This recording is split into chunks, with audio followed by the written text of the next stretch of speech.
አንዱ ምን አሉት እዛ ውጭ ሀገር ብትሄድ አሜሪካ አሉት ገንዘብ ዝም ብለህ ነው የምታፍሰው አሉ በየመንገዱ ነው የምታፍሰው ብለውት ያለ የሌለ ንብረቱን ሸጦ ተበድሮና ወጣ ከሀገር ልክ እዚህ አውሮፕላን ማረፊያ ጣቢያው እንደደረሰ ብር ወድቆ አይ ምን ቢጥር ኧረ ጎበዝ ገና ከመምጣቴማ ስራ አልጀምርም ቢስትሮቃይ ረሃቤ ቢከሰኝ ባዶ ሆዴን አይቶ አፌ መሰከረ ችሎት ላይ አዛግቶ የማይመለከታቸው እኮ ናቸው እየተደራደሩብን ያለው ጎበዝ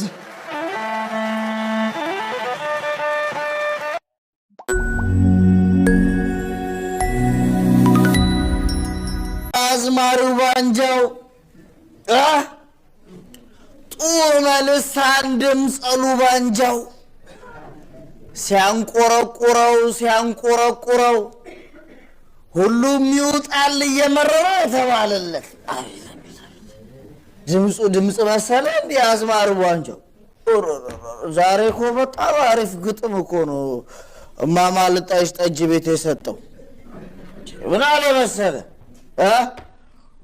ሁሌም መንገዱ የጉዞ ስልቱ የጉዞ ምቱ እርምጃው ሁሉ ያዙሪት ዑደት ወጪ ወራጁ መልኩ አንድ አይነት አይደል በዚያ በቃ መሰረን ከዛ ቀጠለልህና እኮ ፀሐይ ነኝ ብሎ እያጨለመ እየማገደ ፈውስ ነኝ ብሎ በየቁስሉ እየሰደደ አንዱ ባንዱ ላይ ስለነገደ ሁሉም አንድ ነው የመጣው ሆነ አልፎም ሄዳ አለላ አቤት አቤት አዝማሪው ባንጃው እውነቱን እኮ ነው አዝማሪው ባንጃው በትክክል እኮ ነው የዚህን ሰፈር ሁኔታ የሚገልጽልህ እውነቴን እንደ አዝማሪው ባንጃውና እንደ መምህር ቅኔን ሰፈር የተረዳው የለም ታዲያ የዚህ ሰፈር ሁኔታ እንዴት እንደሚገልጽ ታውቃለህ አንዱ መንገደኛ አግኝቶት ያወራሉ አሉ እንዴት ነው አሉ እንደ ችሎቱ ነው ብሎ መለሰ ተቆጥ ደግሞ የምን ችሎታ መጣ ሲለው እንዴ ችሎቱ ነው እንዴ የቱ ሲለው ምላስ ከሳሽ አይን ተከሳሽ ጆሮ ምስክር አፍንጫ ዳኛ የሆኑበት ችሎት ነው አራካው ምንድነው ከሱ የምን ተካሰሱ አለው ምላስ ከሰሰ ምላስ አይን ከሰሳል ምን አለ ጫውና ስኮር አንድ አይነት ናቸው ብሎ ሸውዶኛል ብሎ ምላስ አይንን ከሰሰ እሺ ታዲያ እሺ እንዴት ጆሮ መሰከረ አሉት አይ መራራነቱን ሰምቻለሁ አለ ጆሮ እጄ አለና ሰምው እሺ ዳኛ ፍንጫ ምን አሉ ሲባል እንዴ መጀመሪያው ነው አስተታለኝም ብለው ፈረዱበታል ያኛው በጣም ይገርማል ምንም ግን አልገባኝም አለው የታሪኩን የሚያወራው ሰው ወንድም እኔም አልገባኝም ለዛ መሰለኝ ቡና በባዶ ምጠጣዋል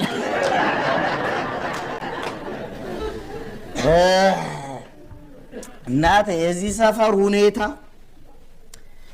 አይደለም ለማውራት ቀርቶ ያወራው ለማመን ቀርቶ ለመተማማት ለሐሜት ሁሉ አልመች ብሏል እውነቴን ግራ የገባው ሰፈር እኮ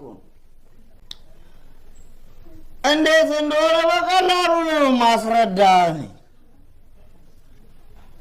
አንዱ በጣም በጥሩ ሁኔታ የዚህ ሰፈርን ከሚገልጻቸው ታሪኮች መካከል አንዱ ነው አንድ የህዝብ ትራንስፖርት የሚሰራ ሹፌር ነው የህዝብ ትራንስፖርት መንገድ ላይ የሄደ ከኋላ 4 ቁጥር የመንግስት ታርጋ የለጠፈ ሰውዬ ይሄደ ክላክስ አረገለት ማለት ጡጥ ሲያረግለት ያው ህዝብ በተለመደ ሁኔታ መንግስትን የማሳለፍ ችሎ የማሻገር ድርሻ አለው።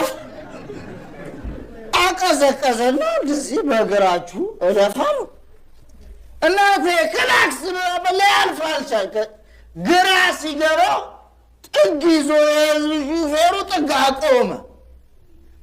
ያው ህዝብ ሁሉ ጊዜ ሲያቅተው ጥግ ቆሞ አይደል የሚያሳልፈው ሁሉ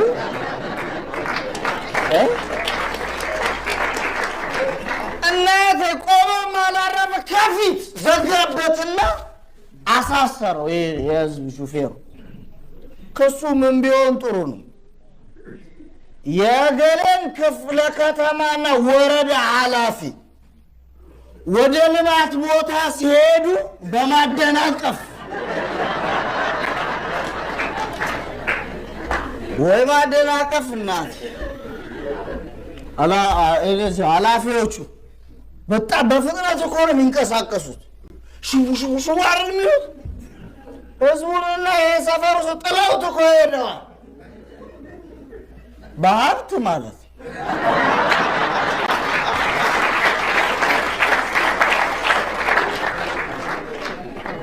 እናቴ አገሩ በሙሉ ሩጫ ነው። ሩጫ አገሩ በሙሉ ሰፈሩ በሙሉ መስተዳደሩ በሙሉ ከሩጫ ላይ ነው። ወዴት እንደሚሮጥ አያውቀውም እንጂ አሯሯጩ ማን እንደሆነ ሩጫ እንዴት ሆነ አይታወቅም እንጂ እየተሯሯጥን እኮ ነው። አቤት አቤት ሩጫው ከባድ ነው እናቴ። ጸቡን በጥድፊያ ትግሉን በጥድፊያ ሽምግልናውም መታረቁን በጥድፊያ እኮ ነው። አሟሟታችን ጥድፊያ፣ አቀባበራችን ጥድፊያ። እንዲሁም አንደኛውን ቀብርና አስክሬን ቀብረን ሳንጨርስ ወደ ሌላኛ ድንኳንና ጉድጓድ መሯሯጥ ታዲያ ለአንደኛው ፍታት ሳነት ሌላኛውን የህይወት ታሪኩን ለማንበብ ጥድፊያ። ሙሽሮችን ገና የቀለበት ስነ ስርዓት አድርገንላቸው ድግሱ ሳያልቅ ሰማንያቸውን ለማስቀደር ሌላ ሩጫ። እናቴ በሽምግልና ስም በጋራ ያፈሩትን ንብረት አይደለም የመልስ እንኳን እድሜ የሌለውን የጥሎሽ እና የሰርግ ስጦታ ንብረት ለማካካል ሸንጎ ላይ እንቀመጣለን። አረ ጎበዝ አሯሯጥም እኮ አንዳንድ ጊዜ ሊሚት አለው። ወዴት እንደምንሮጥ ማወቅ አለብን። ሩጫችን ለምን እንደበዛ ታውቃለህ? የምንሯሯጠው ስለማንተማመን እኮ ነው። ታዲያ መተማመናችን በፍርሃት የተመዘነ ካላመንከ ዞር ብለህ ሰፈር ውስጥ ያሉትን ጎረቤቶችን ከማን ጋር እንደማይተማመኑ ታውቃለህ? ከራሳቸው ጋር። የብዙ ሰው ቤት ካያችሁ እንደዚህ ግንብ አለው አይደል? አጥር የድንጋይ ከዛ በግንቡ ላይ የጠርሙስ ክስካሽ ደርድረዋል ከላይ። ከዛ በሱ ላይ ደግሞ የአደገኛ ሽቦ ጠቅልለው በኤሌክትሪክ ከዛ በሁለት ፈረቃ የሚሰራ ጥበቃ አለ። ከዛ የምናምን አገር ትልቅ ውሻ ግቢ ውስጥ ለሰይሰለት ታስሮ ሲያበቃ ሳሎን ቤቱ በኮር ነው የሚዘግዋሉ እና በካሜራ ከዛ ሳሎን ውስጥ እንደዚህ ሁለት ድክ የሚሉ ውሾች አሉ። ጓዳው በሰረገላ ቁልፍ ነው ያለው። ያልበቃ ብሎስ ደግሞ ራስጌው ጋር የተቀባበለ ሽጉጥ አለ። ከዛ በአልጋው ትይዩ በትልቁ በመብራት እንደዚህ አጅቦት አንተ ጠብቀኝ ይላል።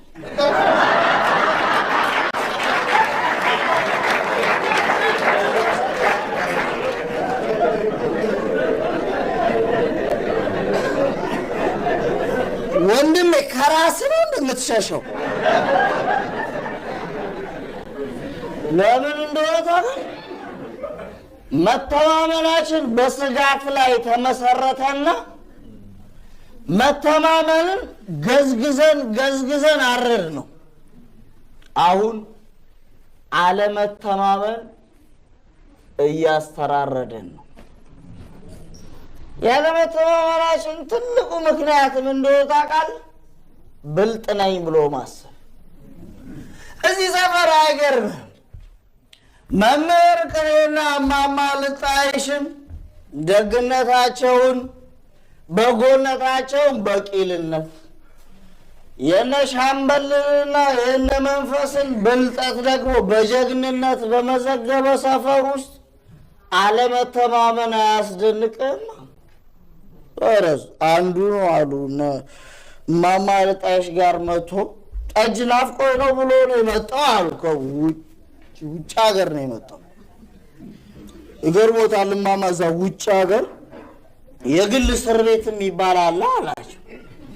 እና መንግስት እንደዚህ እስረኞች ሲበዙበት አውትሶርስ አድርጎ በጨረታ ያወዳድርና ያሸነፈው አካል በራሱ እስር ቤት ውስጥ እስረኞችን ያስተናግዳል። ፍርዳቸው እስኪያልቅ ድረስ ብቻ ያቆያቸዋል አላቸው። አንዱ ብድግ ብሎ ወንድሜ እኛም ሀገር እኮ የግል እስር ቤት ምናምን ልምድ ወስደን አለ አጠቃቀሙን ያልቻልንበት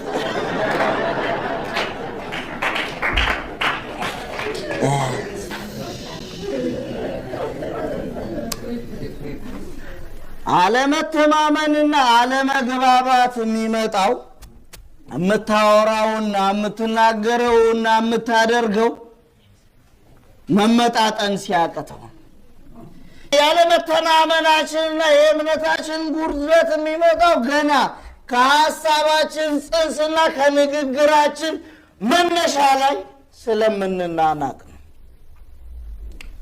እውነቴን ነው። ይኸውልህ እነ መንፈስን አምነህ እጓዛለሁ ካልክ ከባድ ነው ወንድ። እንደ መንፈስ እንዴት ያደርገዋል መሰለህ? አንዱን ምን አሉት? እዛ ውጭ ሀገር ብትሄድ አሜሪካ አሉት ገንዘብ ዝም ብለህ ነው የምታፍሰው አሉት። በየመንገዱ ነው የምታፍሰው ብለውት ያለ የሌለ ንብረቱን ሸጦ ተበድሮና ወጣ ከሀገር። ልክ እዚህ አውሮፕላን ማረፊያ ጣቢያው እንደደረሰ ብር ወድቆ አይ ምን ቢጥሩ ኧረ ጎበዝ ገና ከመምጣቴማ ስራ አልጀምርም።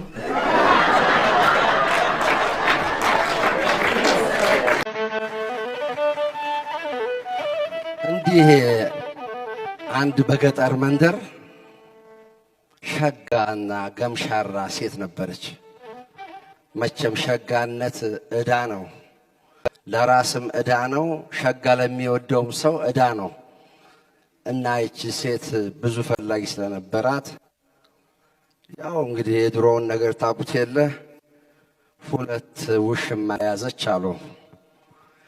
አሁን አንድ ቀን አንደኛው ሀጃውን ፈጣጥሞ ሲወጣ የአንደኛው ሊገባ ሲል በር ላይ ተገናኙ።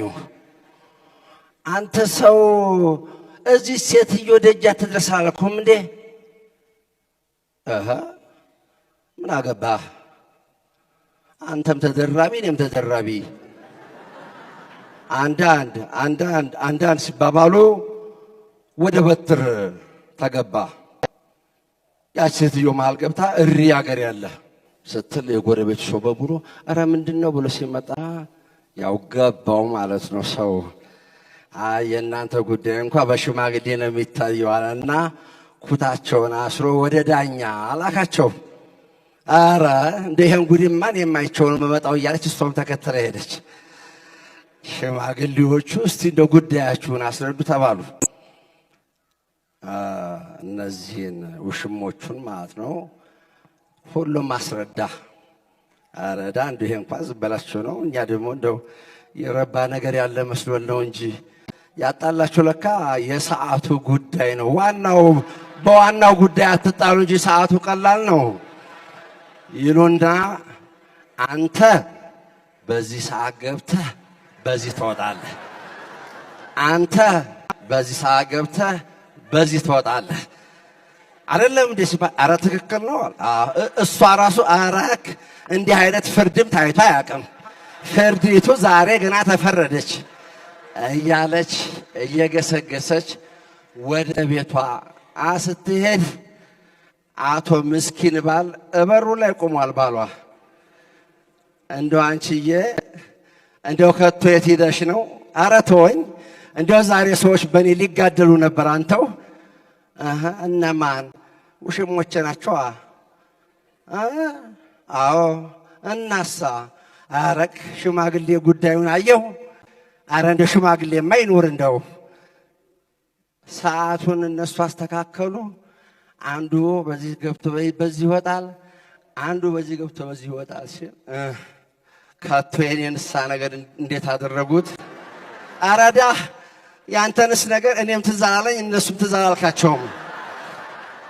እንግዲህ ተመልከቱ፣ በዚህ ዘመን በዚች ሀገር በዚህ ምድር ዋናው ባለ ጉዳይ ተቀምጦ የማይመለከታቸው እኮ ናቸው እየተደራደሩብን ያለው። ጎበዝ የሊስትሮ ዕቃዬ ረሃቤ ቢከሰኝ ባዶ ሆዴን አይቶ አፌ መሰከረ ችሎት ላይ አዛግቶ በሕይወት ፍርድ ቤት የተሾሙት ዳኛም መጽሐፉን ሲገልጹ ያልሰራ አይብላ ይል ነበር አንቀጹ። ይህንን ስትሰማ ፈጥና መጣችና ሆና ጠበቃዬ ከፍርድ አዳነችኝ የሊስትሮ ዕቃዬ። እኔም እሷን ይዤ አንገቴን ለሥራ ጎንበስ እንዳረኩት ችግሬን በብሩሽ ሲጠረግ አየሁት። የኩራቴን ቀንበር በጥሼ ስጥለው ከእጅ ላይ ወደዛ እንኳን የሰው ጫማው የኔም ፊቴ ወዛ። በዓመታት ቀጠሮ ከጊዜ በኋላ የሚዋለው ችሎት ጥረቴን አየና ቢፈርድልኝ ሀብት ከትቢያ ተነስተው እንዲሉ ከማማ እኔም በተራዬ ከላይ ተቀምጬ አስጠረኩኝ ጫማ። ታዲያ ምን ያደርጋል ባለውለታዬን ክብሬነሽ እያልኳት ከስር ያነሳችኝ የሊስትሮ ዕቃዬን ከላይ ረገጥኳት። እንግዲህ አዝናለሁ በጣሙን አዝናለሁ ውዷ የሊስትሮ ዕቃዬ። ምንም እንኳን ብትሆኚ ባለውለታዬ በጫማ ስረግጥሽ አይክፋሽ ግድ የለም ባታውቂው ነው እንጂ ለዋልላት ሁሉ እንደዚህ ናት ዓለም።